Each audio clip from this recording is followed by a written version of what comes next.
say I don't have time to talk to y'all. They don't hear that because part. I'm rushing to get into work. No, they hear the part that says... They hear that you love the hustle. Jesus love the Christ. hustle, Yo, can I talk to you for a second? I don't have a second. I love y'all. I respect the hustle. I respect the ambition. I am going to be late for work, okay? The job y'all are trying to get, I'm going to be late for mine if y'all don't stop holding me up. Well, okay. You told them that you like the hustle and you appreciate it, so now every day they're going to be there. Well, this is what this is what I would encourage them to do. What? I'm listening. I would encourage them to know that the show is from 6 a.m. to 10 a.m. So come after the show. That way I'd have more time. No, see? No. I don't know about that. Okay, all Don't right, say I it. won't say it. Stop Don't say it. Don't say it. Please, Not no. say it. I won't say it. All right. Well, it is Thursday. Yes. Yes, it is. Remy Ma will be joining us this morning. Oh, My that should be petty fun. partner. She just put out a new song yesterday, so I'm sure we'll get all into that. Her song with Little Kim. Wake me up. That's my petty partner, Remy Ma. Right. Okay. Now, yesterday I moderated a Teen Vogue Summit. It was pretty exciting. Diarra was actually the person who put it together. Diarra worked on she worked on Hillary Clinton's campaign. We all know her, so she was one of the people instrumental in making sure we got interviews with Hillary Clinton and everything. Well, hello, Diarra. Hey, Yes. good morning, Diarra. So that was pretty cool. I met some really interesting people. And then we had Wealth Wednesdays at the Juice Bar, which was really exciting. It was the people from Detox Now that actually came through. And it's all about like holistic health. Okay. So basically learning how you can take care of yourself without having to use these man-made medications that actually make you dependent on having to use medicines. And they actually had a woman there who got rid of 50 fibroids, just basically going through their program. And another girl who had sickle cell anemia, her and her father came, and they actually used these doctors and managed to basically save her life. Oh, okay. So it's very interesting. A lot of what you put into your body affects you in ways that you have no idea. Like that, you just really got to be cautious of the things that you eat. Not saying that people are perfect, but it's just good to be educated so you can make better decisions. All right. Well, my night wasn't as fun as yours. I had to color in the lines. My 3-year-old had homework, and I had to practice coloring in the lines with her, which was very difficult. You know, it wasn't that easy. Well, you're a constant line crosser. That's good. I don't know. You color outside the I'm gonna lines. be honest with y'all. Both of y'all nights sound like they suck to me. Yeah, You know what I'm saying? I was excited. was coloring the lines. It was really inspirational for me to see people who had sickle cell anemia, fibroids, things, fertility issues, and All right, actually go to fix Dr. Oz. those problems. Okay, listen. Wow, Charlamagne, I pretty slept. negative this morning. You slept. I slept. That was great. That's Nah, what I I didn't needed sleep. yesterday. I needed sleep. Nah, I All colored in the I was on lines the last couch night. out. Okay, I watched a little basketball, and then I was out. Nah, my Well, I daughter had went a- to do the coloring book, so I had that's a what I did great last night. Inspirational evening yesterday. I felt great this morning. Okay.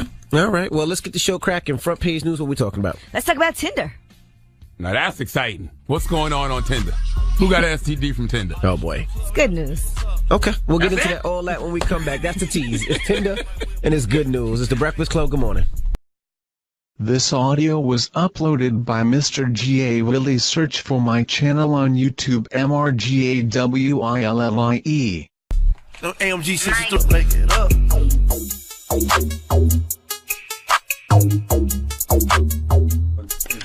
Morning, everybody. It's DJ NV Angela Yee, Charlamagne the Guy. We are the Breakfast Hey, Club. drop on the clues box for my guy Rob Lane edits on Instagram, man. Wait, did something? The remix god, hilarious. Tyrese? Oh man, he just sent me something about Tyrese. That's so funny. All right, well, let's get into some front page news. Now, tonight, in Thursday Night Football, Seattle plays Arizona. Now, let's talk about Tinder, Yee. Yes, Tinder Gold. Match. Did you know that Match Group owns 45 dating platforms, which includes Tinder, OkCupid, and Match.com? Well, they said that Tinder Gold subscriptions are up 19%. They added almost 500,000 paying members last quarter, so now there's 2.5 million people who actually pay for Tinder. So that's good news for them. If you have Tinder stock, that's good news for you. Now, Uber is doing something new. They've done a deal with NASA, and they're actually looking to have some flying vehicles. They about to have spaceships that go to space? No. I can like over to Mars? in and around the city. Like if you're in LA stuck in traffic, which is really bad, you can fly over the traffic. That's not going to work well. Flying what? They're going to ban, well, they have them flying cars. Yeah, they've been working on that for quite some time. So they actually partnered with private aerospace companies in pursuit of trying to make some airborne vehicles. My daughter literally, I promise you, 2-3 days ago, was talking to me about flying cars. I was like, baby, they were supposed to make flying cars since the year 2000. But it'll be similar to, rest in peace, to what the picture passed away in. those type of small vehicles that can fly like that. Oh, that's a good promo for it, Envy. You selling it now? I'm really going to. I wouldn't get into it. I mean, it doesn't seem safe, and if it does go down, it's going to go down into traffic because you're flying over traffic. And they're also working on traffic signals for these flying cars, so it looks like they feel like it's going to happen sometime soon. There's nowhere that I need to be. Okay, that I need to get into a flying car. I'll just be late a few minutes. All right? I know everybody's been in traffic. Said, man, I wish I could fly over all this traffic. Yeah, I've thought that, but it's not that important. I'll get to where I'm going. Yeah, I just leave a little earlier. That's why I just leave a little earlier. Mm-hmm. All right, well, Donald Trump has changed his tune again. He was in China meeting with the president, and he used to blame China for basically unfair practices, but now he doesn't blame China at all. Here's what he had to say. Both the United States and China will have a more prosperous future if we can achieve a level economic playing field. Unfortunately, it is a very one-sided and unfair one, but I don't blame China. Who can blame a country for being able to take advantage of another country for the benefit of its citizens? I give China great credit. But in actuality, I do blame past administrations for allowing this out-of-control trade deficit to take place and to grow. Yeah, so he blames Barack. Trump don't want a war with North Korea. He want a war with the media. And meanwhile, Barack Obama was at jury duty, FYI. Did he really have to go? I thought they would have just canceled it out. I mean, he really went. That doesn't mean he's going to be assigned to have to stay on jury duty, but he was there. And he went on record saying thanks everybody for serving on the jury, or at least being willing to. This looks like Chicago right here. All right, well, meanwhile, Donald Trump is blocking the AT&T Time Warner merger unless they dump CNN. That's how petty your president is, ladies and gentlemen. Okay?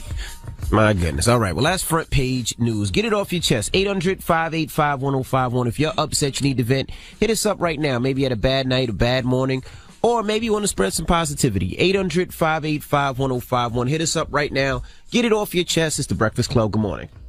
This is your time to get it off your chest, whether you're mad or blessed. Say it with your chest. We want to hear from you on The Breakfast Club. So if you got something on your mind, let it out. Hello, who's this? Good morning, guys. This is Nicole. Hey, Nicole. Get it off your chest. Good morning, Nicole. I'm just tired. My husband, he's locked up, so I just been doing this by myself. We have 2 kids, and it's just been crazy and hard for me. So how much tired of your husband because he's locked up? I'm sure your husband's tired of being locked up. He is. He's been there for like 6 months, but he's supposed to come home next month, so that's a good thing. He'll be home soon. Nah, but she thinking about, she was like, damn, I wish I'd have cheated in the past 6 months. He'd be home next month. No, not really. It's just like me doing it by myself takes a toll on me sometimes. So. Well, he'll be home next month, boo. Make sure his ass get a job. Well, we commend you. I know how difficult that can be for you, so congrats to you for being strong. Make sure his ass get his life together so he can bring something to the table. Right. That's right. And them boys need a daddy. Matter of fact, he need to get a job before you give him some poom poom. All right? See, I got to give him some poom poom first. Slow down. She's like, I need some too. She needs some too. That's what I'm talking about. I'm not going to punish myself. 6 job applications before you give him some poom poom. No, right. But see, I got to give some first, honey. I got to get it. There you go. And we got to get it in. All right, Mama. Have a good morning.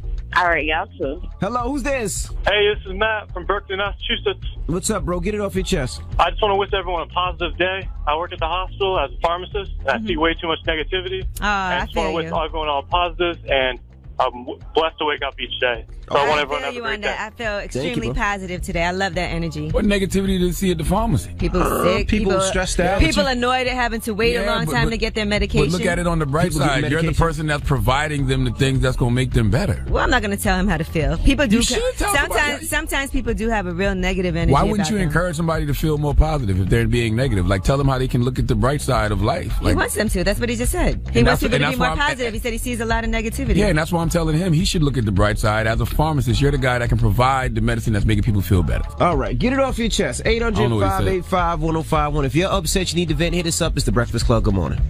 The Breakfast Club. We want to hear from you on The Breakfast Club. So you better have the same energy. Hello, who's this? Lily. Hey, Lily, get it off your chest, Mama. I'm calling because a couple of months down here in North Virginia, or maybe just last month, a young lady named Ashanti Phillips was kidnapped. They found her body down in North Carolina, but they finally found the perpetrator last night. Really? So it's been a big relief of a lot of people's shoulders down here because we've been worried. Who killed her? It was a guy, 45-year-old male from Carolina, I believe, that I guess he had been preying on her for a long time. That's sad, man. Yeah, I know. She's 18 years old, yo. Terrible. All right. Well, thank you for giving us an update. Super duper sad. Hello, who's this? This audio was uploaded by Mr. G.A. Willie. Search for my channel on YouTube, MRGAWILLIE.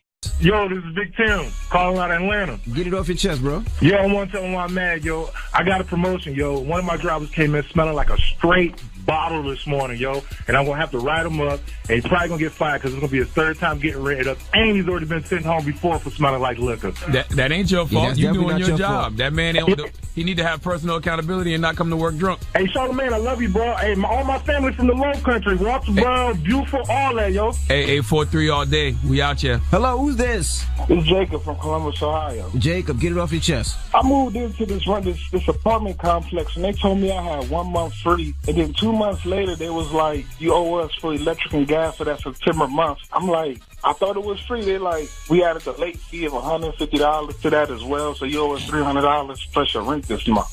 Damn. Usually when they say free, it's just free rent. I never heard free rent and electric and stuff. That's what I'm saying. I was like, yo, like you just told me free month. I talked to her and everything. They changed management or whatever. I'm like, yo, I just specifically talked to her. She said free month, you pay the next month. Then 2 months later, they're like, nah, you owe us for that. Damn. Plus your rent this month. How you gonna pay this bill? I'm like, yo, that's not fair. That ain't even fair. You got the money? Nah, not really. Call Will I and told them Jada. to work out a payment plan or something. All right, good luck, bro. Damn, that's all? What you want a loan? What you expect us to be like? How much is this? I got for you, I mean, bro. of course. Like, I thought this was the common He said, of course. That's all I got for Hey, you, I'm bro. going to pray for you. What's your I'll name? pray for you. What's your name? My name is Jadon, Columbus, Ohio. Jacob, Columbus, Ohio. Nightmare. God, Columbus, Ohio. please watch over Jadaris. Please give Jadaris the strength and the ability to go out there and make the money to be able to pay for his rent. Amen. There you go. You don't like that, huh? Hey, I don't like don't that. want no damn prayer. All right, get it off your chest. 800-585-1051. If you're upset, you need to vent, you can hit us up. E, we got rumors on the way? Yes, so the man who allegedly molested Corey Haim has been named. Now, he is denying these allegations, but when you hear the story, it's pretty horrible. All right, we'll get into all that when we come back. Keep it locked. It's The Breakfast Club. Good morning. The Breakfast Club. Breakfast Club. Let's get to the rumors. Let's talk Terry Crews. Listen up. This just in. All the gossip. The Rumor Report. Gossip. With Angela Yee. It's the Rumor Report. The Breakfast Club. Well, Terry Crews went ahead and filed a report for sexual assault. Now, he came forward, if you guys remember, on Twitter, talking about a high-level Hollywood executive that came over to him and groped his privates at a Hollywood function. His wife also said there's a reason that rich, powerful men get away with it. Mm-hmm. Of course, TMZ caught up with Terry Crews outside of the police station in L.A., and here's what he said. People have to be held accountable. Are you planning to file a lawsuit as well? Yeah. We're going to go all the way. Now, according to sources, the person that Terry Crews named is Adam Bennett, who heads up the motion picture group at William Morris. Look, man, you can never heal what you don't reveal, so it's good. Burn the Carter down. All of this is going to do is going to make the culture in Hollywood better. When did this happen? Was it recent or was it years ago? It was a year ago. A year ago. It's going to make the culture of Hollywood better because people are going to realize they can't do this kind of stuff moving forward. And this is within the statute of limitations, so he could press charges. Yep. Now, that particular agent has been placed on leave while the investigation continues. And reports are saying that he was actually wedging people at the party as a prank. Oh, the same agent? Yeah. You can't wedge people? No. Well, you can't grab people's That's touching their private parts and grabbing them butts and... What, Charlamagne? Well, I may have some allegations come out later on in life, guys. I'm telling you now. Wedgie to quite a few people my day. I'm sorry, guys. And some more fallout for Kevin Spacey. There's a movie that's coming out December 22nd, a Ridley Scott movie, All the Money in the World. And Kevin Spacey's scenes have all been cut, and he's starring in the movie. So now they have to reshoot those scenes. Those are going to be major reshoots. Christopher Plummer is his replacement. So that's what they're working on right now. And Mark Wahlberg is in the movie, Michelle Williams. So they're all on board with actually reshooting these scenes. And sorry, because Kevin Spacey was one of the main stars. They might as well shoot the whole movie over. They just can't do replacement scenes. They're still trying He's to a put star. this movie out December 22nd. That ain't gonna They happen. still want to keep on schedule, so we'll see if it happens. But if you got to push it back just because of this, I mean, you got to get make it sure out it's in the right. fourth quarter. That's they got to get out at a certain time to get some more money. Kevin Spacey no longer exists, basically. Nah. He's done. All right. Now, here are some allegations. We've been talking to you about Corey Haim, and Corey Haim died at age 38 from pneumonia, but before that he was battling drugs, all kinds of addictions. Basically a hard life. When Corey Feldman, who was his best friend, wrote his memoirs, he talked about Corey Haim and basically how Corey Haim at one point, an adult male convinced him it was perfectly normal for older men and younger boys in the business to have sexual relations, that it was what all guys do. Now he tells the story in his memoir that came out in 2013. He talks about Corey Haim walking off to a secluded area while they were filming the movie Lucas between two trailers during a lunch break for the cast and crew. He said Corey Haim, innocent and ambitious as he was, allowed himself to be sodomized. Now, who is that person, that alleged person? According to the National Enquirer, is Charlie Sheen. Now, according to the National Enquirer, they've been doing a 5-year probe, and they actually interviewed more than 100 people. And they are saying at that time, Charlie Sheen was 19, Corey Haim was 13 years old, and he sexually abused him. According to Dominique Brassia, who was a former actor and a close friend of Corey Haim, he said Haim told me he had sex with Sheen when they filmed Lucas. He told me they smoked pot and had sex. He said they had anal sex. Haim said after it happened, Sheen became very cold and rejected him. When Corey wanted to fool around again, Charlie was not interested. It was one of those scenarios where he was confused by the sexual encounter. He was only 13, and so he thought he was in love with his abuser. And they did actually hook up one time later when he was in his mid to late 20s. He said he didn't like it, and he was finally over Charlie Sheen, and he said that Charlie Sheen was a loser. And there were a lot of people on the set of Lucas who also claimed that Charlie Sheen sexually assaulted them. A lot of young girls who said that he tried to kiss them, cornered them in the bathroom, tried to get oral sex with them. A lot of underage women that were on that set. And Hollywood when Charlie like Sheen was married to Denise Richards, she actually did a hand-signed declaration. She did not want Charlie Sheen to get overnight visits with his daughters. She said in a 2006 court filing that he would visit websites featuring young men and girls who appeared underage. She said that she was disturbed by these sites which promoted very young girls who looked underage with pigtails, braces, and no pubic hair, performing oral sex with each other, and also young men who did not look like adults, a lot of gay pornography. So she did not want her kids, her daughters, to have overnight visits with Charlie Sheen. Guys like Charlie Sheen shouldn't be focused on anything but getting their soul right. They shouldn't be focused on trying to have any careers, nothing. They should spend the rest of their days on this earth absolutely trying to get their souls Now, right. Charlie Sheen has denied all of these allegations, according to a rep. All right. I mean, it's not like he's going to say, yeah, it was me. Well, he should. I mean, if it's true, though, he should, though, if you're trying to get your soul right. Well, I'm just trying to tell both sides. He has denied these allegations. I'm Angela Yee, and that is your rumor report. All right. I know that's a lot. That is a lot. Goodness gracious. When we come back, Remy Ma will be joining us. So we'll kick it with Remy Ma when we come back. Don't move. It's the Breakfast Club. Good morning. WWPR-FM HD1 New York. An iHeartRadio station. And the guy, we are the Breakfast Club. We got a special guest in the building. My petty partner. Remy Ma is in the building. That's right. Now, Remy, you came in here and you told Envy that, we're not cool. You're not cool. We're not cool. Everybody, I was sitting outside while you guys were finishing, which I was doing. And Easy came out. He had to go grab something. He said, oh, what up, Ram? Kept it moving. Ange came out. Hey, Ram, how you doing? I was taking a picture with Poster. You come out. Queen was good. Yep. This light-skinned dude come out. Yep. He act like he don't see me sitting there. Like, now Remy was talking, and the lady was giving me health tips. The thing is, Envy's afraid that you're going to make dildo jokes in front of people. Why would I do that? No, that wasn't it. Let me tell you, last week I got a phone call from Remy, right? And Remy says, I don't know why these guys want me to turn back to the old Remy. I'm just going to have to start f***ing people up again, Envy. And I said, Rem, what did I do? So why would you play the audio that wasn't released? That's a fact. What happened was, I said, hey, I'm a nice person now. I like the new me. She did say that. That's what I said. I said, but for some reason, I feel like people disrespect the new me. I've never been this disrespected on so many different ways ever in my life. She said that. Perhaps if I went back to the old me, this wouldn't be happening. I said, Envy, the record doesn't come out yet. Why would you play? He's like, oh, I only played it one time. And just so you know, I didn't say I played. I said I played the clip. And it was distorted. This is what he said. Just so you know, it was distorted. It sounded horrible. Fake ass bitch. You know how I'ma pay that bitch. Play that shit. The crown, I'ma take that shit. Why would you play it? Hold on. So why the would you play it? Like, are you dumb? Why would you do that?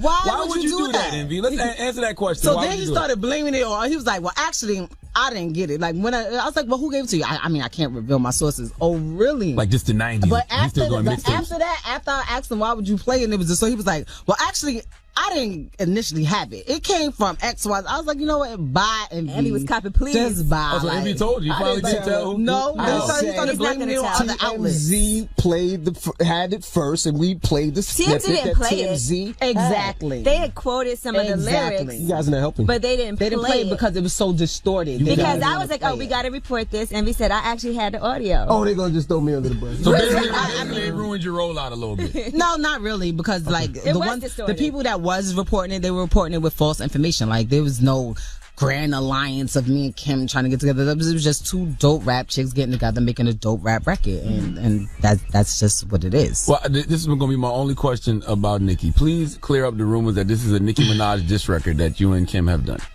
Did I give you permission to ask any of your questions? Oh, I'm sorry, Rem. You said I got one.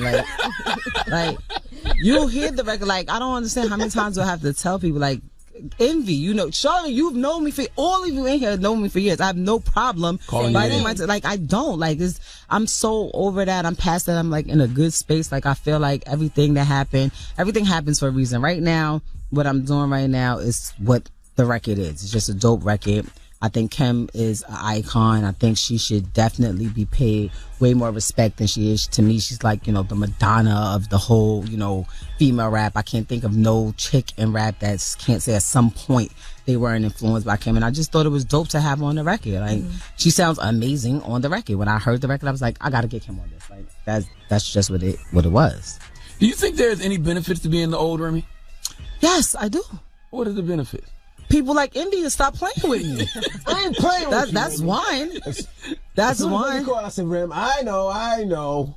But a lot of them don't know the old you, though, right? And that's good. That's a wonderful thing. I actually like being the new person that I am now. I've grown so much. I've matured so much. I know so much. And I don't care about a lot of stuff. Like, I think the younger me, it's not even the older me, the younger me, I didn't care about anything. Like, and I didn't care about repercussions. I didn't care about consequences. I didn't care about whatever it was, that's what it was. And I still have that mentality when it comes to certain things, but it's just, I don't care about stuff enough anymore. I have different things like this music to some people in this industry. This is everything. Like all they think about is records and charts and this and that. Like I don't care. Like when I was going for 7 winters and 6 summers and I was sitting there, I wasn't in there like, oh God, I can't wait to get in the studio and get some headphones. I need a beat. No, I was in there like, yo, Thanksgiving is coming. I wish I could go with my family instead of being in the mess hall, or like, yo, it's a nice day. I wish I could go with my kid to the zoo or something like that. So my priorities is a little bit different. Like I'm blessed and I thank God that I'm able to make the money that I do and take care of my family and live nice. But if I never made another record today or tomorrow, I'm not going to die. I'm not going to go and, you know, be on all type of medications ready to kill myself. But that's happy to be home. Yeah. But you're still a lyricist and you're a rapper and you're competitive. And I'm dumb nice. What happened? So when you hear like, you know, Nicki Minaj releasing records and it seems like he said the name again. I didn't. Now, as a competitor, because you are a competitor. I want to see y'all do this when other people sit here in the interviews. I know they give y'all a list of names that you can't even mention. We don't even do those. I don't do them. Like that. I don't do it because I don't care. But when I hear people, regardless of who is, first of all, let's just be clear. I don't sit around and focus on females. When I make music and when I write, I make music because I want to just be great overall. I want the hoes to hear it and be like, yo, I tell people all the time, this is one record that I got on my album that I cannot wait till it comes out so I could go see Jay-Z and be like, so what did you think about that? What did you think? Kind of nice, right? Like I want the Kendricks and the J. Coles and the M's of the industry to be like, yo, Shorty's nice, she went in. Like that's how I think. I don't be sitting around here worrying about what just one particular sex is doing. Like that, it doesn't make sense to me. Well, congratulations on the deal. Thank you. Multi-million-dollar deal with Columbia. Thank you. I'm still cringing over the fact that they put that out. My whole life changed.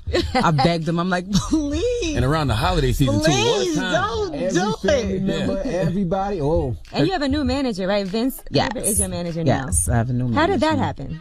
I don't know. It just happened. Well, what happened was I had been doing everything independently, and me and Pap was pretty much doing everything. And I feel like we did a great job. Like we were able to get a double platinum record, a gold record. I won, BET Female Artist of the Year. I had 2 Grammy nominations, Soul Train Award. So I feel like we did great with just me and Pap doing it. So I'm like, if we get somebody in here that really knows the business, they have their little connections and everything, we could take it, somewhere else. And I had a list of people that I went through, and he was just the one that was just like, he was on the same wave that I was on. Like, he believed in everything that I was doing. He understood what I was trying to do, and he respects me. And that's pretty much how it came about. Will he be distracted now since he's going through the divorce situation? I have no idea what's even going on with that situation. I stay out of married folks' business as everyone else should do. It's definitely not my business at all, period. Did you get nervous at all that he wasn't like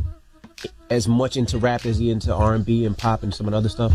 No, actually, that made me even more happy, because sometimes when people are stuck in one genre, one thing, I wanted to do things that were out of the box and that was different and that's not cookie cutter. I don't want to do what everybody else is doing, hire the same team and the same people. You're gonna get the same results. So, I was actually glad that he was from a different realm. All right, we got more with Remy Ma when we come back, so don't move. It's the Breakfast Club. Good morning. The Breakfast Club.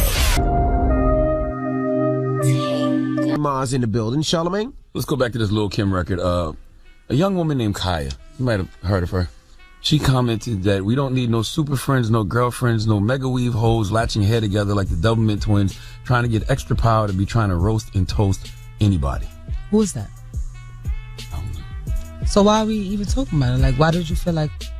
Don't hit the messenger, Rem. But why do we? Was that like in the comments on IG or something? Like, she's saying, why is this relevant? Oh, got you. Who is the person? She like Kaya, my neck, my back. Oh, the rapper girl. The rapper. Oh wait, what did she say? Let me see it. She said. She's not even hear this. There you go. See, that's the old Remy. See what she say? That's when Rem goes to old Remy. Yeah, and she also referenced. She also said that Charlamagne. Yeah, she went to instigating. See. Okay, here we go. This is the things that the old Remy wouldn't have to deal with at all, because they probably know, like, there'd be a possibility that I'd find you and go, like, sometimes people just talk because they have lips. At the end of everything, this is the problem, I think, with women in the industry. We don't need no super friends. First of all, no one's banding together against anybody. Like, I don't need anybody to band with me to do anything just did a for song. anybody. But, exactly. But all of that, obviously, talk about Pat. Like, I don't know. Why does everyone feel like if they want to say something about me or towards me, they bring up my husband's name? Like, it's not my fault that my husband is popping, that he loves me to death, and that he waited 7 years for me to get it. Like, I tell people all the time, like, my husband is amazing, he's great, but I gotta be pretty kind of, popping for him to sit around like this and wait 7 years for me to come home. Like, I think a lot of times people, they envy and they jealous of what they don't have. So instead of just saying something nice, they try to say something negative, or they try to get attention. I don't know why. I've never met that lady a day in my life, so I don't know why she would feel like, that maybe she was giving. I'm gonna go on the record and say maybe she was giving false information, and that's why she made that comment. Do you like My Neck, My Back, though? Look at this. Yeah, I like that record when it came out. Yes. Word. When you released Sheetha, there was rumors that you couldn't get it cleared and it wasn't on iTunes. Was there a problem with that? And Nas wouldn't clear it. Yeah, Nas wouldn't clear it. It was on iTunes forever and a day. Okay, so it wasn't no problem. Forever on the charts on iTunes. Like, it stayed at number 2 for like a week, and then it was like in the top 20 for I don't even know how long, and then it still was on the charts. Like, so that's not actually what happened. But there were forces at work trying their damnedest to like get it ripped down from everywhere. Like, on SoundCloud, it probably had like 3-5 million like in the first 12 hours. So whoever was over at there, they got it taken off of outlets like that. But it was never put out to be charting. It was never put out to make money off it. It was never like, that wasn't the purpose. I didn't care. Like, when people are saying, when I don't care about something, I just don't care, and that's it. And I'm gonna tell you, I don't care, and this is why I did that. What's up? Did you pray before you put that record out? Did you think about how God would look at you? Nope. Sure didn't.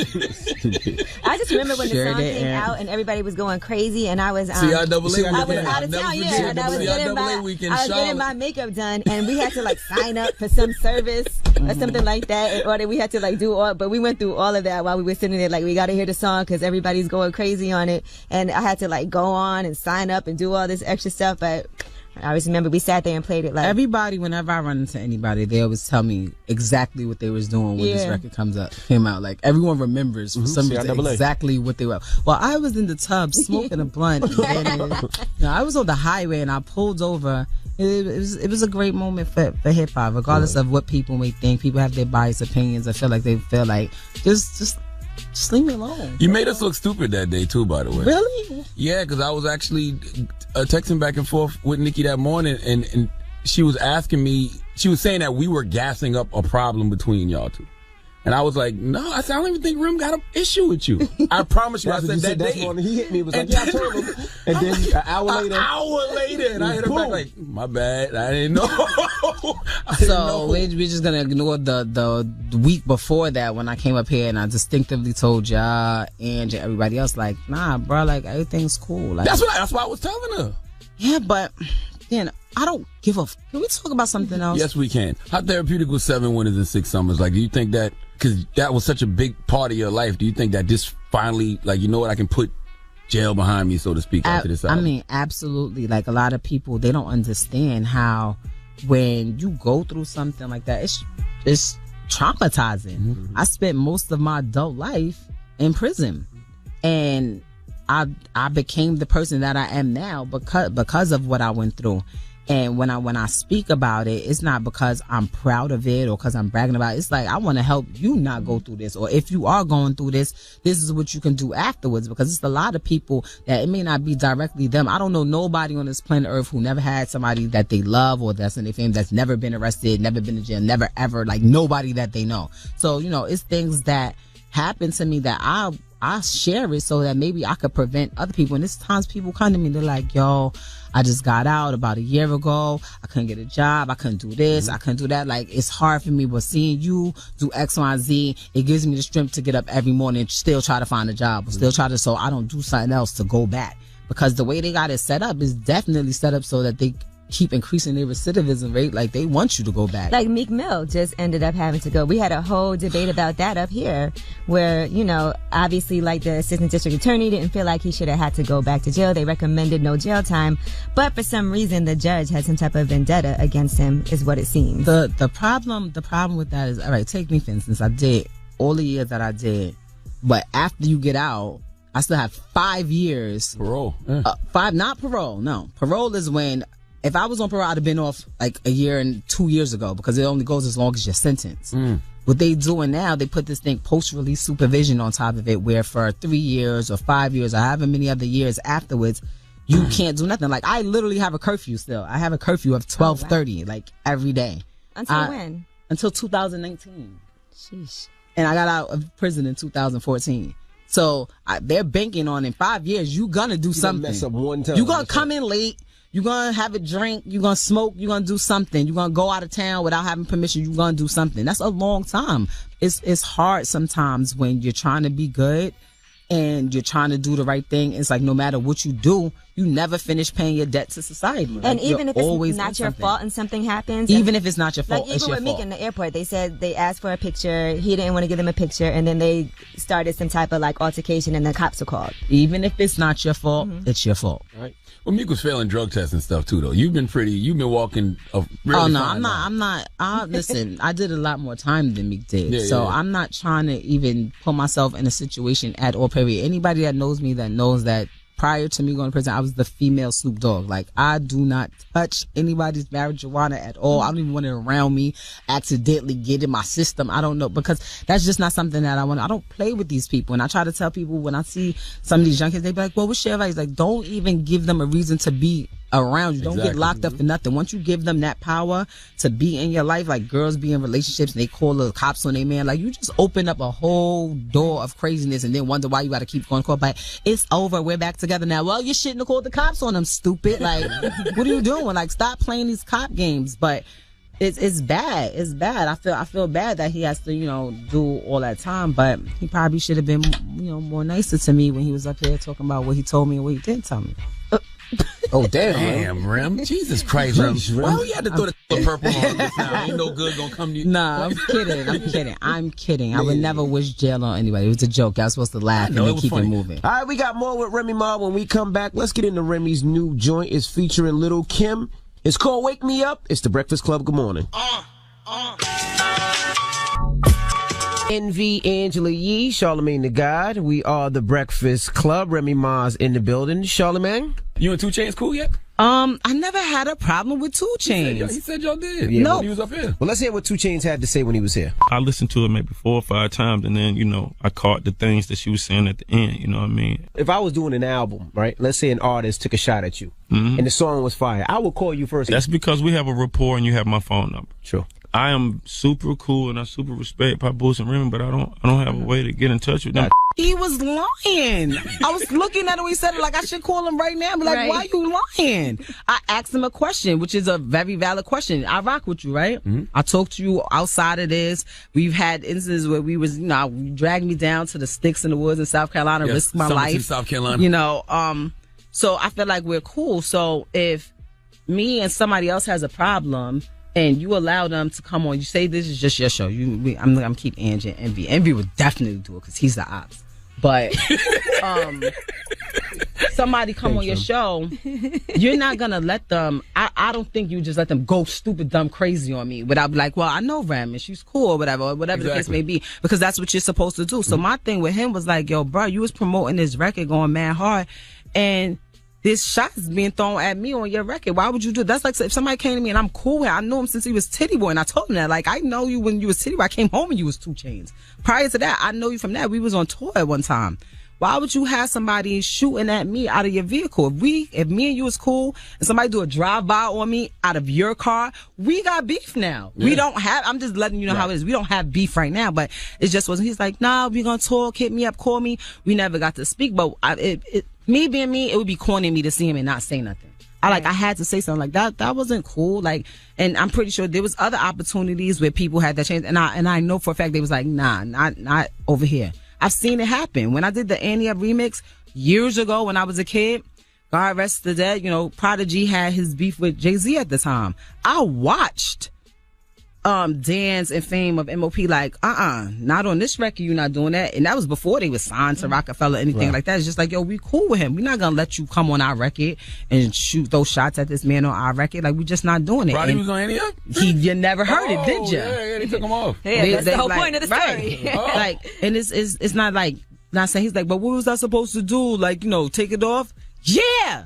Or is it here? Change it. Out of respect for me, change. I'm not letting somebody do that. Like, it's plenty of times people get around me and they try to talk crazy. Like, they'll be cool with one side and then feel like if they're around me, they got to talk crazy. Nah, I don't want to hear that because you probably was not talking that same talk when you was on that side. Like, I don't care about stuff like that. Like, people get around certain people and feel like they got to act a certain way. Like, bruh, please.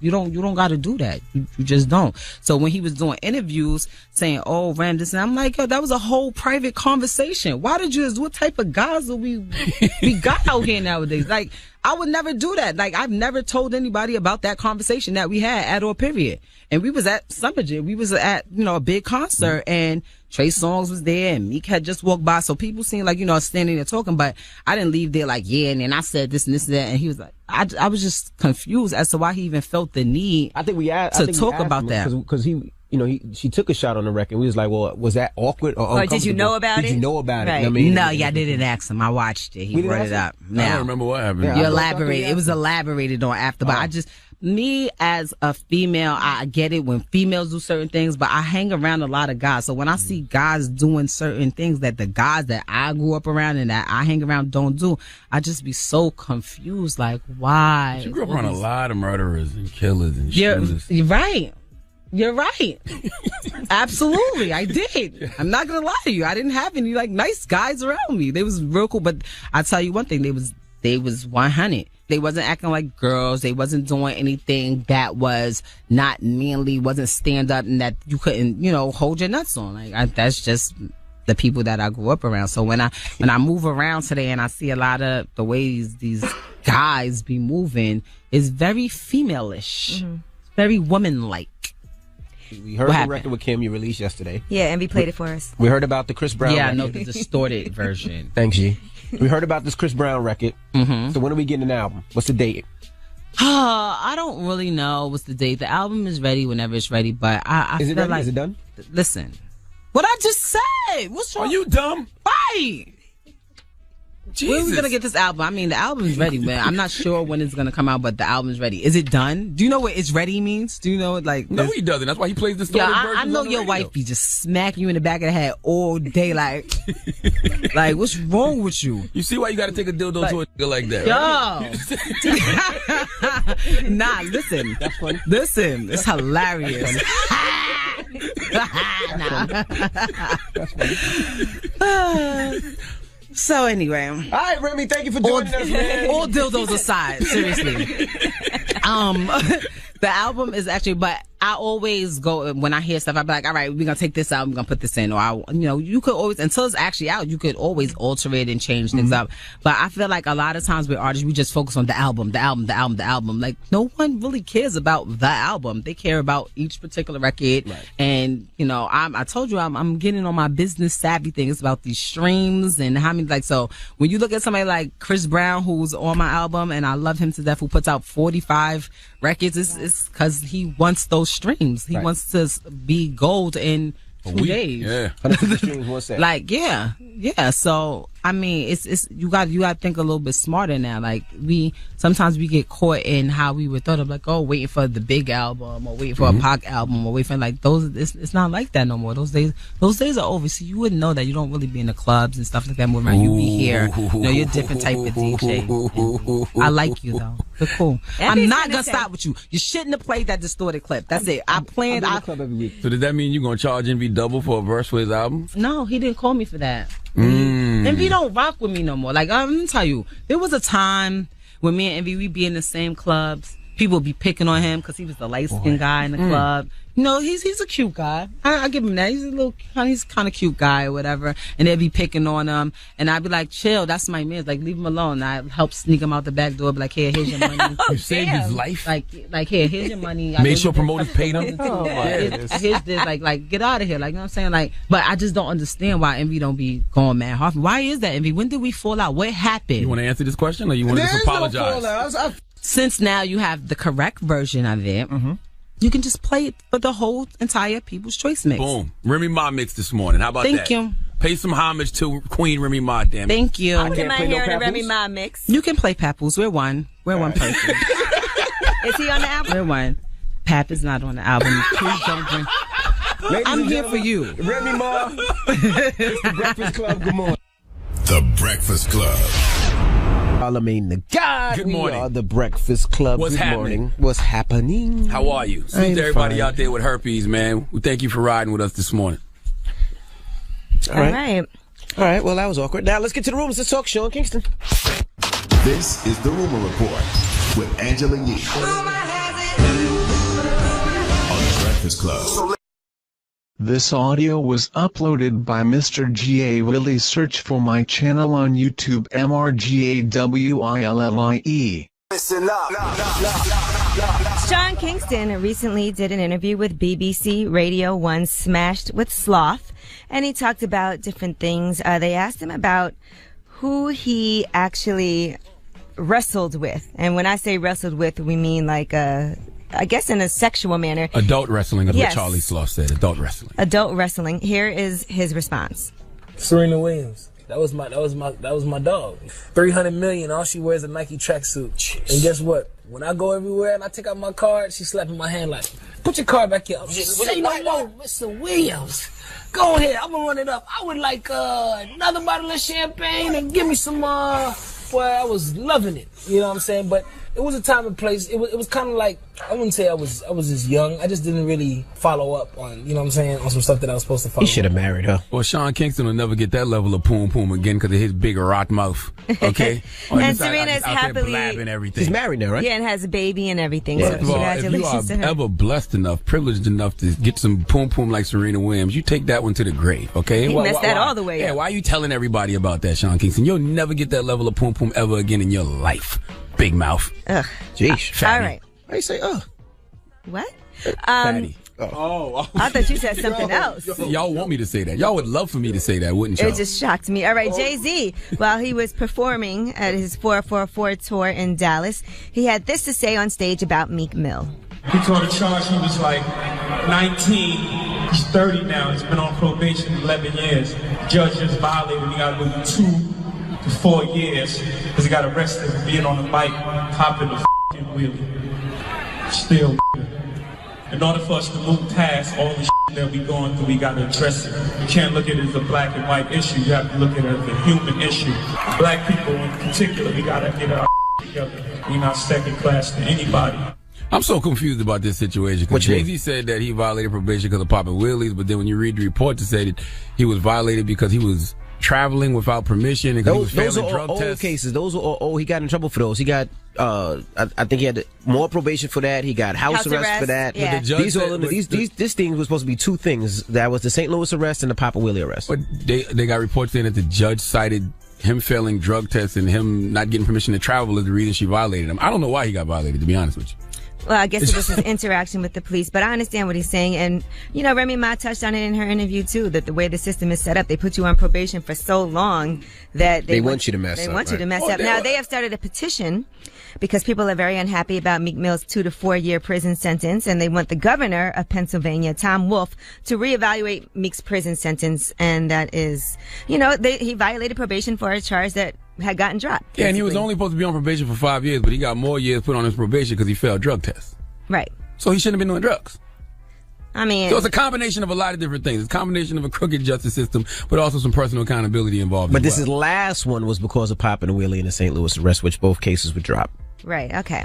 So a lot of people have signed this petition, and you can go on change.org also and sign that petition if you want. The sentence is definitely too harsh. But if he does get his sentence reduced, I hope that he comes out and walks the straight and narrow path. Now, Meek Mill has checked into prison to start his 2 to 4 year sentence. They didn't want to release the name of the prison for security concerns once he arrives. Then the name of the institution where he is will be revealed. Security for who? I guess security concern. I don't know, but they just haven't released where he's going to be until he checks in. So I don't know if that means something could happen while he's on the way. Who knows? All right. I'm Angela Yee, and that's your rumor report. I know we have an announcement. That would be dope, though. What? If the Dream Chasers stage an escape while he was on the way there, like in the movies. You know, in the movies when somebody's on the way to the prison, that's not a good idea. They break the person up. Nah, that'd be dope. Now, are you guys ready That is a story. for this big announcement that the Breakfast Club has? All right. Listen, man. Let's do this, because this is really important. We've been cooking this up all summer long, okay? We've been right. plotting on this all summer. All right. Salute to Colin Kaepernick's Know Your Rights camp. Salute to Tamika Mallory and Linda Sarsour, Carmen Perez, the Women's March. Salute to the Justice League, New York City. And salute to Harry Belafonte's The Gathering for Justice. Give us a drum roll. Make it big. Those are the people who have been fighting for us and sacrificing for us, for a while now. And now it's time for us to help them. Okay. If you want to know how you can help, give them some details. All right. Next Thursday, the Breakfast Club will be having a radiothon. Tell them what a radiothon is. These kids don't know. Now, this is from 6 a.m. to midnight across all of our markets, which is about 80 markets.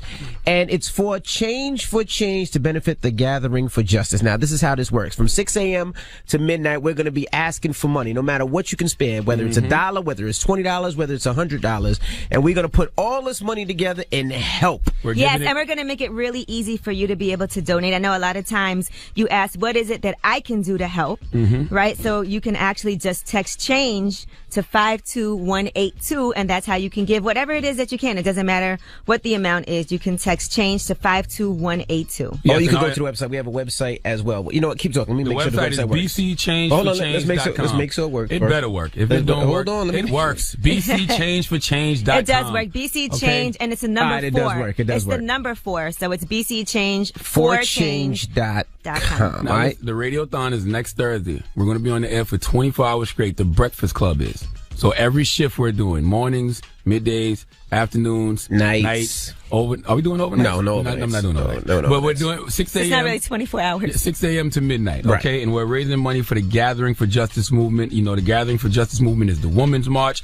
That's Colin Kaepernick's Know Your Rights campaign. Correct. That's the Justice League NYC. And they have other things that they support as well, but these are some that we personally have been involved with. I mean, listen, these people have sacrificed their livelihoods. Absolutely. You know what I mean? They risk their lives all the time for us. So now it's time for us to stand up for them and help them. And everybody's wondering, how can you help? This is how you help, okay? Again. Economic empowerment, financial freedom. They need money so they can go out there and continue to march what and they're continue doing. to protest and continue to fight for the us. good fight, damn it. That's right. Again, it's BC Change, the number 4, change.com, and you can actually start donating now. So we have a goal in our head that we want to reach, and hopefully we reach that goal, but we're going to need everybody's help. It begins next Thursday, but you can start right now. So please help us out. And we're all donating, and we're all asking our friends, our celebrity friends. Oh, we're shaking down the record label. Absolutely. You ain't even got to worry about that there. We're shaking down everybody. We're shaking down everybody. That's right. All our Hollywood friends, everybody. That's right. If you think your soul's impure and you need to get your soul right, maybe donate a little something for the holidays. I ain't going to guarantee you a trip into heaven, but it's a help. Will you ask Tyrese? I'm not asking Tyrese broke ass. He has for nothing. $5 million. Right? Nothing. I'm building a wall around Tyrese. Now, I'm going to tell you something. Donald Trump need to build a wall around Tyrese. Come all on. right? All And right. Take away all his social media. All right. Well, donkey today. Who you giving your donkey to? We need to deport Tyrese. No. All right? Deport him where? He's from here. That's what we need to do. Keep all the good Muslims and deport Tyrese. Okay? My goodness. That's what he's an extremist. Social media extremist. All right. Who you giving your donkey to? Listen, Lindsey Pelton and Doug Teixeira. What? They need to come to the front of the congregation. We need to have a word with them, and we need to play a nice little game of guess what race it is. All right. When we come back, keep it locked. It's the Breakfast Club. Good morning. WWPR FM HD1 New York. An iHeartRadio station. It's time for Donkey of the Day. Donkey of the Day does not discriminate. I might not have the song of the day, but I got the donkey of the day. So if you ever feel I need to be a donkey, man, hit it with the hero. Yes, the Breakfast Club, bitches. Who's donkey of the day today? Well, Ed Sheeran, Donkey of the Day for Thursday, November 9th goes to Lindsey Pelton and Doug Teixeira. Okay, they are 36 and 35 and hail from the great state of Florida. Drop on the clues bombs for Florida, damn it. Okay. You know what your Uncle Sharla always tells you, kids? All the crazy people in the world come from the Bronx and all of Florida, and today's story is no exception, okay? First of all, do remember that the holiday season is upon us. This is the season that people start doing something strange for a little change, okay? You will hear every foolish, harebrained scheme to get money known to man around this time of year, from family, friends, and even random strangers. And this harebrained scheme that Doug and Lindsey tried to pull off in Florida is just the first of many that we will hear over the next couple of months. Now, let's just get to it. These Floridians shot themselves while staging a home invasion because they was trying to collect insurance money. Listen to me. These two Floridians shot themselves while staging a home invasion because they was trying to collect insurance money. All my Floridians listening to me right now, you're always telling me that everybody in Florida not crazy, but I can't tell. Okay, let's hear some words from Volusia, how you pronounce this county name? Volusia County? You asking us? Sheriff Mike Chitwood about how they cracked this case and realized that Doug and Lindsey shot themselves for insurance money. Let's hear it. They make up this story to create a scam so they can sue the homeowner because he wouldn't fix a locked door. They put fear and panic in the city of Deltona because I've received emails and phone calls nonstop, and they besmirched us because they made us look bad in our community's eyes. Because these two knuckleheads don't have the wherewithal to go out and get a job and earn money the way everybody else does. They decided we'll shoot ourselves and claim we had this big home invasion robbery and his safe was stolen with all this jewelry. Let me tell you something. From what I understand, they don't have a pot to piss in or a window to throw it out. And if you look at her criminal history, she's nothing but a scam artist. And this was just an elaborate attempt to scam folks. I mean, they went out and hired an attorney. They were going to sue everybody. The first deputies that arrived on scene, one of the first things he said to me when I got there was, the house smells of bleach. Somebody else noticed that the blood was dried. Well, if this incident just occurred, they called police right away. Why would you have dry blood and why do we have bleach all over the house? And we found a .22 caliber gun hidden where when they were confronted, they said, well, the home invaders didn't bring their own gun. They got a hold of our gun. I mean, the story just fell apart and it stunk from the very, very beginning. Florida, ladies and gentlemen, Florida. Round of applause to Florida, okay? All right? First of all, do you know how broke you... You're not going to give me my round of applause? Jesus Christ. Give Florida a round of a goddamn applause. It's coming. Pause. Oh, my God. Maybe not. All right, never mind. Florida don't deserve no applause. This is God. God don't want Florida to get no hand clap. That's all. It's okay. First of all, do you know how broke you have to be for your family to know you lying about getting robbed? Okay, you tell someone in your family they robbed us for $7,000 and your family like, hold up, you just asked me for gas money last week. Okay, when your own father tells a police officer that you don't have two pennies to rub together and you probably never seen $7,000 in your life. On a broke scale of 1 to Tyrese, you were pretty broke. Okay, now the couple was arrested Tuesday on charges of reporting a false crime, and they are facing charges for tampering with physical evidence and giving false information to law enforcement officers investigating a felony. I feel like they need to be charged for attempted murder too. I don't care that they agreed to shoot each other. They shot each other, so they should be charged like they don't know each other, okay? Plaxico Burress shot himself and got charged with it, so these two fools in Florida shouldn't be exempt. Now, some donkey of the days just sell themselves. No need to explain any further why they getting the hee-haw. I think it's simply time to play a little game of guess what race it is, okay? Now, okay. Here are the clues. All right. Florida. Okay? Mm-hmm. The names, Lindsey Pelton and Doug Teixeira. Okay. Broke as hell. Daddy knows the daughter aged. Okay? And both of them shot each other in order to try to get insurance money. Now, let's go around the room. I'm going to call some interns in here, too. Envy, let's start with you. What race do you think they are? I was in the middle, but then when the Doug name makes it white. Think they were white? I think... Okay, and he thinks they're white. Angela Yee, what do you think? I believe that they're white also, only because with the parents snitching. Okay, because the parents snitching. That's a good point. All right, so 2 votes for white. We got our lovely interns in here. Brandon, you want to start? Brandon, where do you think they are? I definitely think they're white. Definitely think they're white. For what reason? I don't know. White people have been trigger happy lately a little bit. Okay. Round of applause to Brandon for the honesty. Still ain't got no goddamn round of applause. Stella. There you go. What was the last name? The second last name, was it Teixeira? Doug Teixeira. Yes. I don't know. That sounds Italian. So you think they're Italian? Or either, if it's depending on the spelling, I want to say maybe Mexican. Okay. So I would say white Mexican, maybe. But white nonetheless. White Mexican, he said. All right. Okay. Well, let's see. We got all votes for white. Uh-oh. And everybody is absolutely correct. Yeah! Doug and Lindsay are Caucasian. What did we win? That's right. We don't snitch on our kids. Goodness gracious. Please give Lindsay Pelton. No matter what, they was a good person. They were a good kid. They had mad money. Please give Lindsay Pelton and Doug Teixeira the sweet sounds of the Hamiltones, please. Oh, now you are the donkey of the day. You are the donkey of the day. All right. Thank you for that donkey of the day. Now, when we come back, ask Yee. 800-585-1051. If you need relationship advice or any type of advice, you can call Yee right now. She'll help you out with all your problems. All right. 800-585-1051. It's the Breakfast Club. Good morning.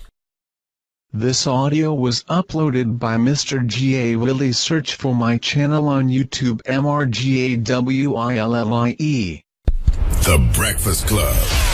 JNV, Angela Yee, Charlamagne the God. We are the Breakfast Club. It's time for Ask Yee. Hello, who's this? It's Ace Boogie. Ace Boogie. What's your question for Yee, bro? My question is, I've been with this girl for a while. I've been with her for 6 years. We've been rocking real hard. She even held me down during a little bit when I did 2 years. Wow. And good woman. So definitely, most definitely a good woman. I ain't taking nothing from her. But, I met this other chick maybe about a couple months ago. We've been kind of chilling real hard, and I kind of been fading away from, my main chick. So it's like... Well, it's exciting because you got some new P? Yeah, So I'm trying to make sure it's not like, like some new... love type. I'm just feeling it because, but she like that. She make me want to do better, be better. You know what I mean? Okay, so your girlfriend that you've been with for 6 years doesn't make you want to do better and be better. I mean, nah, not for real. So tell me what's the difference between this new girl and your girl that held you down while you was locked up for 2 years that you've been with for 6 years? The difference is she just got it going on. You know what I'm saying? I can't take nothing from her either. She a real good job, real mature, responsible. I could just see like some type of future with her, So you don't see a future with your girlfriend? It's been kind of fading a little bit before that anyway, but... And why was it fading? Like, explain to me what the issues are. I feel like she's boring.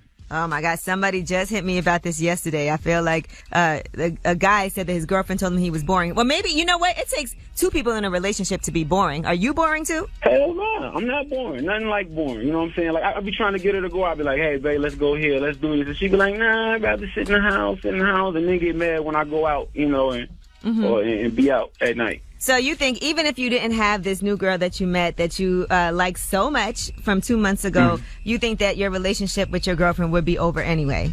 Yeah, eventually. It may not die as fast, but yeah, eventually. All right. Well, Adam, it sounds like you've already made your mind up. You don't want to be with your girlfriend who held you down, and you probably feel some type of obligation to her for that. Oh, man. I don't know. I just feel bad. You should feel bad. I should. Why? People move on to new relationships all the time. And if you care about the person, you feel bad about it, right? Yeah, and I know me, because I done been with, I didn't play the game for, years, so... But I just wanted to tell you this, Adam. It sounds like you want to get out of your relationship. This new girl is making you really realize that. But just understand that if you change your mind, there might not be any going back. So just know that if you break up with your girlfriend and she's really hurt, and you've been cheating, okay? And I always feel like if you're going to cheat on somebody, you'd be much better off if you just break up with them instead of running around behind the back, because that's very hurtful. It's both very hurtful, but I'd rather you be man enough to be honest with me. Yeah, I feel that.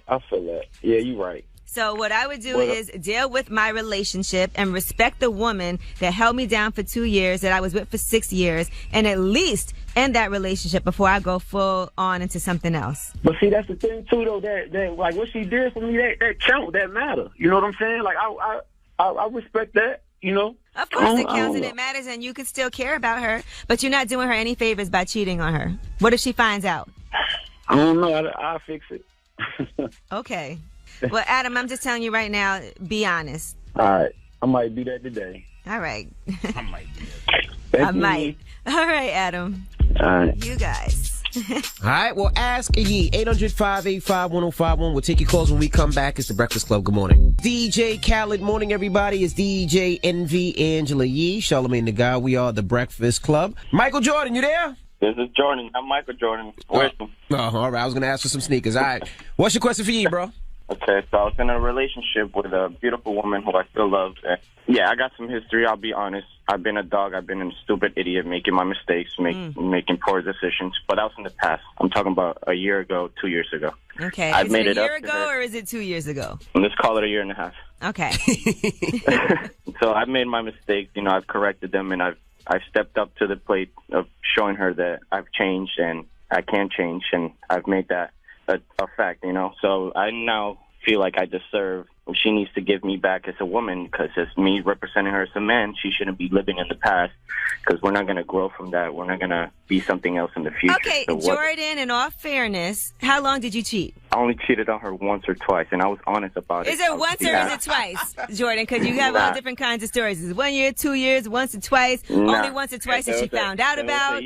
So it was a year and a half. I did her wrong. I apologized, and since then, I've been good. I've been keeping my part and stepping up to the plate. He didn't answer your question, Yee. He's not answering your question, Now, Yee. here's the thing, Jordan. What's the question? Here's the thing, Jordan, okay, is, yes, great. You've been good since then. But the fact that she's given you another chance, you should be grateful for that, because that might not have happened.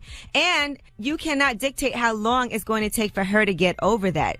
It's been, you said, a year and a half. You now have to be patient and understand that you did something that could have potentially destroyed your entire relationship. Now, I agree that she has to work towards, if she wants to stay with you and has agreed to that, she has to work toward making sure that you guys can do this, but you have to make sure that you understand that she's going to need some time. It's not easy to be with somebody. I gave her her time. It's been a year and a half, you said. They have a year and a half. And it's just back and forth, reminiscing on the past and arguing about that happened in the past. I'm trying to focus on the now and build on my future. I'm not going to keep on talking about the past. So tell me how often you guys get into arguments and so on and so forth. We get into arguments, I'd say, at least once a week, and it's about the past. When I'm trying to focus on the present and build for the future. All right. And just have a better Now, you say you guys get into arguments, which I know has to be frustrating, right? Because they're trust issues arguments. She thinks I'm up to things that I'm really not up to, and I get upset because I'm like, yo, I'm really showing you that I'm not. Well, here's the thing. She has every right to still have that in the back of her mind.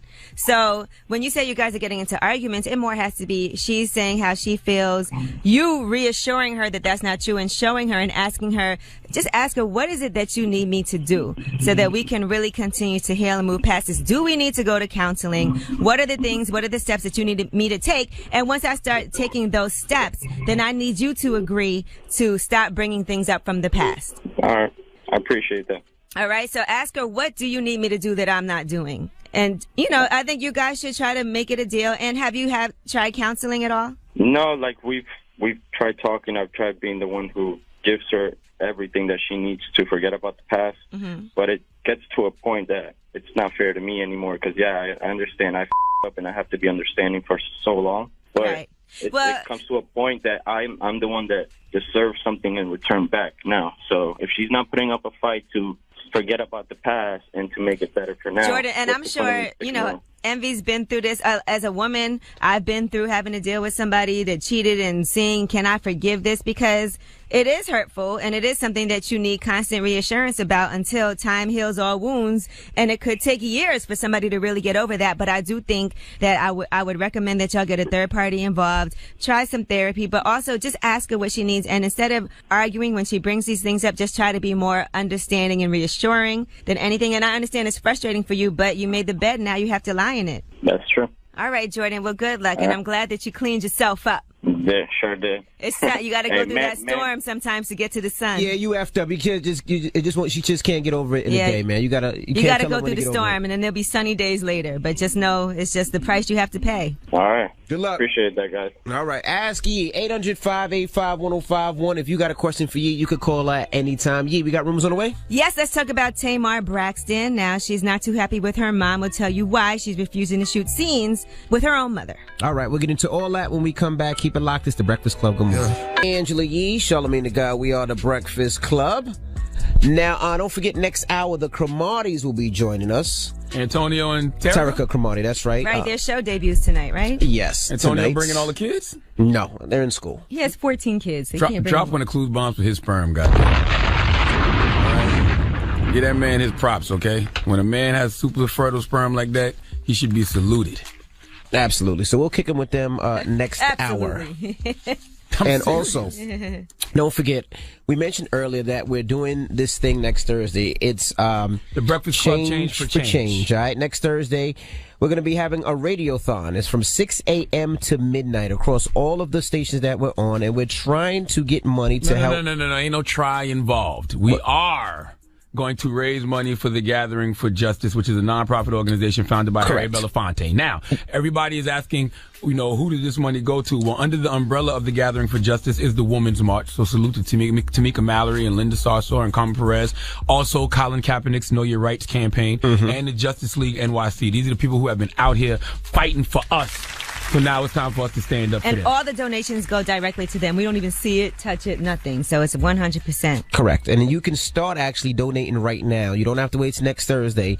And to do that is BC Change, 4 change.com. Or you can just text change to 52182 and you can give whatever it is you can. Well, the minimum is $20. I looked, it says $20. Oh, that's the minimum? I thought it was $1, but no. Ain't nothing wrong with that. That's like selling rocks, baby. That's you know right. what I'm saying? $20. You can, as much as you can. We appreciate it. It goes to a great cause. All right. And everybody out there always wondering what they can do to help. This is what you can do to help. Okay. All right. The people that are out here fighting for us, they're on the front line for us. So let's empower them. All right. We got rumors on the way. Yes, we are going to be talking about Tamar Braxton, find out why she will not film with her mom.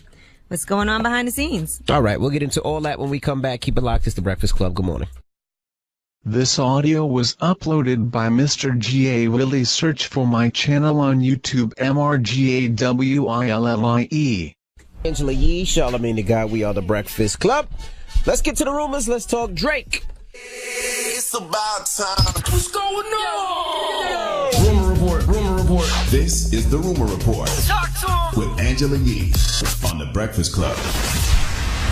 Well, Drake recently did an extensive interview with The Hollywood Reporter, and he is basically talking about becoming producers. I read that yesterday. Their first movie as producers is The Carter Effect. It's a documentary about former NBA star Vince Carter that is premiering at the Toronto Film Festival. It premiered already.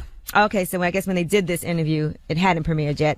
And LeBron was there, and Drake has that restaurant also in Toronto, his Pan-Asian restaurant, Frings. So they actually talked about going there, and LeBron coming by. Food is good. All right, now, he also is pushing back into film and television. He's teaming up with Netflix to revive Top Boy. Top Boy is really good, by the way. That was a short-lived British crime series. It's kind of like The Wire, but from across the seas. Yeah, it was 2 seasons, but it was only 4 episodes a season. I mean, it's not like a great show, but it's interesting to see the London underworld, because you never see the London underworld. All right, next up, he is partnering with Steve Golan, who runs Anonymous Content. That is a production house in Hollywood, which did Spotlight and Mr. Robot. They're doing an untitled TV series. So, also Apple. Apple has told him he has to go ahead to produce whatever he chooses, just whatever he wants, just to get some content. So, he's got a lot going on. Now, did you know that Harvey Weinstein actually tried to get Drake to star in and produce a movie called The Heist, but he didn't end up doing it. I guess that was a good choice. He said he vetted his partner, Future, said he, not to be confused with Future the rapper, said he vetted Harvey Weinstein with 5 people and got bad feedback about working with him. So that's why they didn't end up doing it. That used to be his DJ, right? DJ Future. Oh, yeah, and that's now the person that he works with. That's right. All right, so if you have a chance to read the whole interview in the Hollywood Reporter. It's a good read. I read it yesterday. You should go ahead and do that. Now, Michael Blackson, in the meantime, has some things to say about Tyrese. Now, we told you yesterday that Will and Jada are actually not giving Tyrese $5 million like he claims. So Michael Blackson, of course, had something to say about the Light Skin Committee rejecting the trade. I was so close to bringing you back in and untrading you, taking them light skin back and bring you back to the dark side. But then we heard rumors that Will Smith didn't give you any money. Why? If the money is there, we need 25%. You have to pay for your darkness. You have set us back 300 years, Tyrese. I am a slave all over again because of you. Call me right now. Let's talk about this. 1-800-DARK. Extension 11:59 p.m. If Donald Trump wanted to deport Tyrese, would anybody be against that at this moment? I thought Tyrese was from here. Tyrese is from here. He can't deport him. Are you sure? He's from here. I need to see Tyrese's birth certificate. Oh, my goodness. Okay. All right, Tamar Braxton, according to reports on page 6, they said that she was refusing to shoot scenes with her own mother, Evelyn, from Braxton Family Values because remember that her mom said this to TMZ about Vincent Herbert, her estranged husband? I don't really have anything to say to Ben. Only one thing, keep his hands off of my child. Stop before he hurts her or kills her. I love Ben, but I don't want him to kill my child. As simple as that. I can understand why she's mad. She probably doesn't want her son to know anything about it if that's true. Right, because she hasn't said it herself. Correct. All right, now Tamar has said, my husband and I work very close together, and it's really hard. He's my best friend. It's a lot of things to discuss and argue about. And I just want to give a congratulations to Tia Murray. She has announced that she is having a baby. So congratulations. Congrats to her. Yes, to her. She announced that on Instagram. And also, she did announce that Sister Sister reboot is looking like it's going to happen. So, there you have it. Why are they rebooting all of these old shows? Like, wasn't these shows based off them being teenagers? Yeah, Will and Grace, Roseanne, a lot of shows. Well, I can understand those because they was old already. But I'm talking about like the people like Sister Sister and maybe they'll be the auntie or something, or the That's So Raven, or the mama or they something. rebooted that one. Now, she also says that the original cast should be back on board. So, we'll see what happens. Raven got a son. And the son is psychic like she was. But they didn't explain to the kids that Raven was having sex. Who's the daddy? You know what I'm saying? Well, it's TV. It doesn't have to be real. A lot of things. When kids ask questions. A lot of things on TV just is, No, when kids ask questions, I need to have answers for them. It's called the suspension of disbelief, when you just pretend that it's real. What she even said. though you know it's not. And if Raven's psychic, how she know her daddy wasn't going to leave her? How she know she wasn't going to be a single mother? It's not real. Or maybe it's a suspension of belief, but one of those. All right, well, I'm Angela Yee, and that's your rumor report. All right, thank you, Miss Yee. Now, Revolt will see you guys tomorrow, and don't forget the Cromarties will be joining us this hour right after the mix, so don't go anywhere, and let me know what you want to hear in the mix. All right, 800-585-1051. We're getting on a Remy mix. Let's do it. It's The Breakfast Club. Good morning. Of the day, you are the doggy of the day. Yeehaw. All right, Charlamagne, thank you for that donkey today. Yes, sir. All right, when we come back, the Cromarties will be joining us, so don't move. It's The Breakfast Club. Good morning. That's Terricka and Antonio Cromartie. NV Angela Yee, Charlamagne the God. We are The Breakfast Club. We got some special guests in the building. Antonio and Terricka Cromartie. Welcome, guys. What's up, what's up, what's up? Welcome. AKA the Cromarties. Yeah, the show comes on tonight at 9:30, 10:30 Central, November 9th. That's tonight. Now, you have I think any it's like 10:39. 10:39. 10:39. Central. Would there be any scientists on there examining your sperm to see why it is indeed so potent? Huh? No, I just been blessed with it. You're a great breeder, Mr. Cromartie. They have 14 kids. 14. That's cool. But after you got what they call a thing? Vasectomy. You still had 2 sets of twins, right? No. One set of twins. Wow. Is that a lawsuit? Does that mean that something? No, it's not a lawsuit. They tell you beforehand it's not guaranteed. It's just like any other birth control that's not guaranteed. Right. Yeah, that's what you get for trying to get in the way of God's way. You know what I'm saying? God blessed you with the ability to do something and you try to change his ways. Not only that, you have twins. Yeah, they good though. No, that's great. And the kids are so cute because I follow Terricka on Instagram, so I always get a chance to see. And I always did think that you guys would be great as a television show. Oh, thank you. Yeah. A lot of people always say our Instagram stories are like a reality show. So now we got the little 30-minute segment that's going to be a long Instagram story. Now, I need to clear up a room. I was talking to my son Logan. He's 13. And he was telling me that he didn't necessarily want to play in the NFL because he told me that the reason you don't play in the NFL is because you took a knee and the team got rid of you for taking a knee. Is there any truth to that? 100% true. Oh, really? I told him he was lying. So why wasn't your story as big as like Wow, say I didn't know Collins that. or somebody else? Just think about this. Colin took a knee, so he's the first person that took the knee. Mm-hmm. So his story is going to be output over everybody. And plus what he's doing in the community. Mine is took a knee for 2 games, got released 2 days after I took a knee in London. I think what made his story so big is he took a knee in London. And that was a big thing. Like, you disrespected the flag, you know, in another country. And he was told not to take a knee, and he did take a knee. And then, you know, his owner, you know how like they like to say it now, your owner. I hate that word. And Yeah. I hate it too, you know, as opposed to, you know, a CEO or, you know, he's employed by, but, you know, decided to release him. And, you know, he made a statement afterwards to say that, you know, he's here to just entertain, and he should have been there to entertain. I don't know. And, I mean, when you tell somebody they're here to entertain, you basically a show monkey. Basically, that's what they call right. you. You know, you're basically there to do exactly what we tell you to do, and that's it. And we work together. We're partners. In the NFL and the NFLPA, we're supposed to be working together. We're a union. We have our own union, so we got to do what we're supposed to do too. But at the same time, you're not finna sit here and say you release me because of my play, because you never told me that. You as a matter of fact, when I got released, you didn't say anything. You just said we're releasing you. So to go into the media and say, "Oh, well, we released him because he's play," I was like, okay, I give up 1 touchdown, 45 yards, and 45 yards a game, in 4 games. That's not too bad for a cornerback. So the next game, I mean, you got a guy that went over 160 yards. You don't even know the game. You don't even know the guy's name. So who told you that you were just here to entertain? the owner. That was the owner. The owner, he put out a statement to say that Jim Irsay. I would say that Jim Irsay, the guy that gets in trouble, that was he said that he should choose a different place to do that, and you know, when the lights come on, that his job is just to entertain. I entertain once I get on the football field, but before I protest. Did you want to go to another team after that? Wanted to, but I mean, I worked out for one team since October 4th of last year. That was the Saints in August. So you think you're on that blackball list too? I believe so, 100%. I don't understand how they pick and choose who they want to like blackball. Because you got most guys that's you not gonna say nothing at all, and you got guys that's outspoken. Like me, I'm an outspoken guy. I'm gonna speak my mind. I'm gonna say what I'm gonna say, whether you like it or not. They don't want them kind of people in the locker room. They want people to be hushed, don't say nothing, play your role. You'll have your money and do whatever we need you to do. It happens to a lot of people. Like my guy Dwayne Brown, who used to play for the Texans. Like he was taking a knee and throwing his fist up and stuff like that, and he faced a lot of problems when he was in Texas, even from the ownership. I mean, he's not there no more, thank God. Right. But it's just I don't understand how they pick and choose who they want to really go at.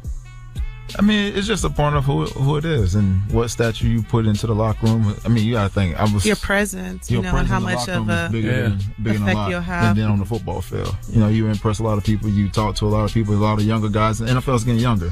It's getting cheaper and it's getting younger. You paying one guy all the money and then everybody else get whatever. Do you think Colin's gonna be able to prove collusion? Because that could change the NFL forever if that's the case. Yes, I think he definitely will be able to prove really? it. No, he's gonna. I mean, because if you look, I mean, you have, you know, Tom Brady sitting up there saying that, you know, this guy is a high-profile athlete, but yet you're picking the lesser, you know, just to completely avoid hiring him and giving him a job. I mean, look at it goes to show. They just got what's his name, Joe Johnson or whatever. What his name is? What's his name? The quarterback.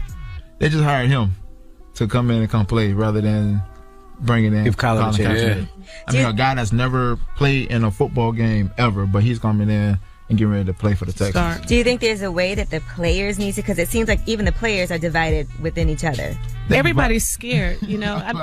Everybody's scared. I think ultimately, if they were all to be unified and they'd all, I mean, to me, I would have just sat out. I would have been on the field, laid out, sunbathing, like, look, I'm not going to play.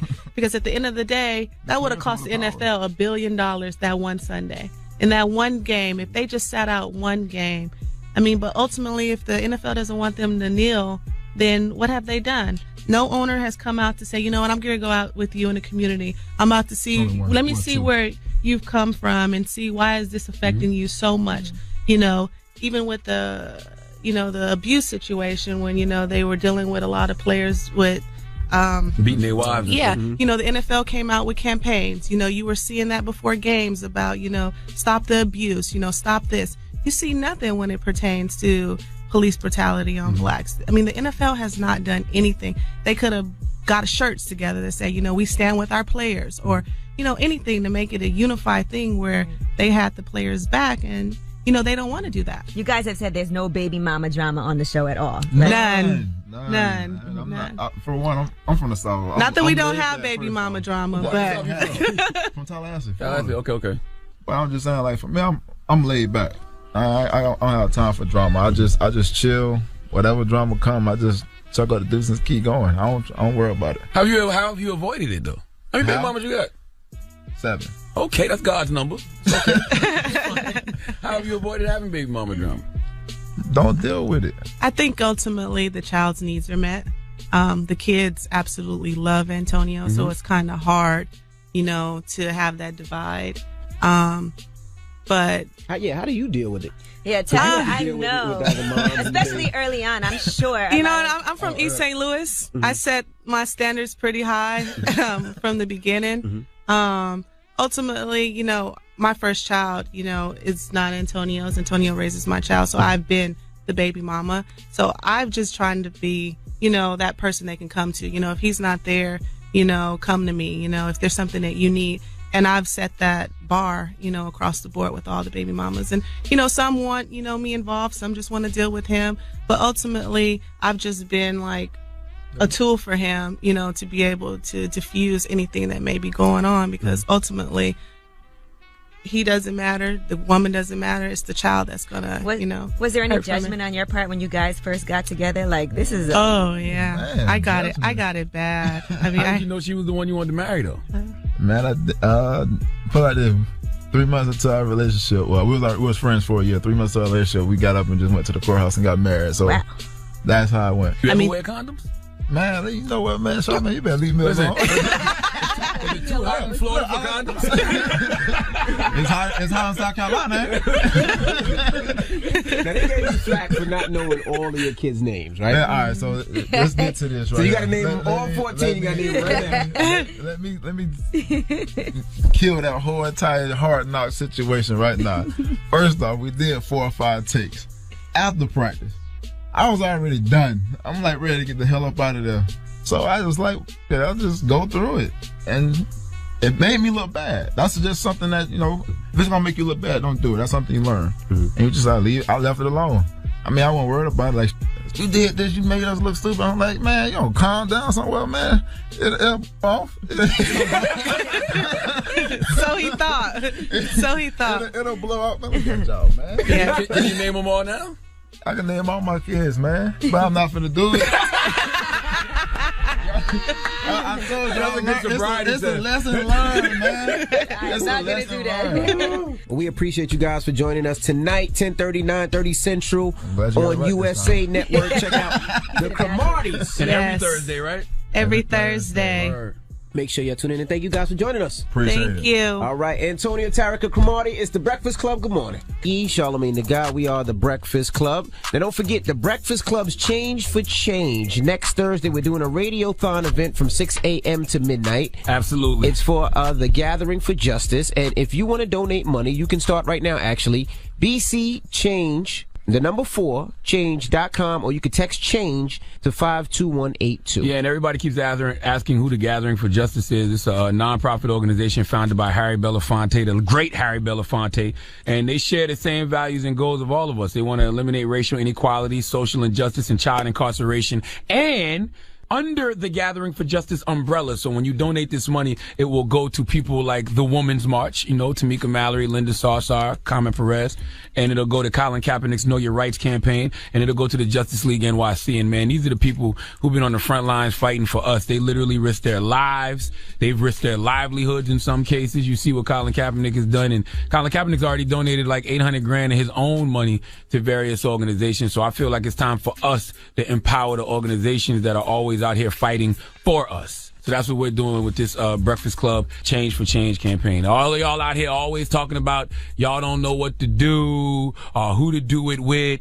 We're telling you, okay? Yes. We're raising this money and giving it directly to them. All right. Well, leave us on a positive note. The positive note is simply this, man. I'm all about optimism. Okay, pessimism never won any battle. So I want everybody out there to know: stop being afraid of what could go wrong and start being excited about what could go right. Breakfast Club, bitches.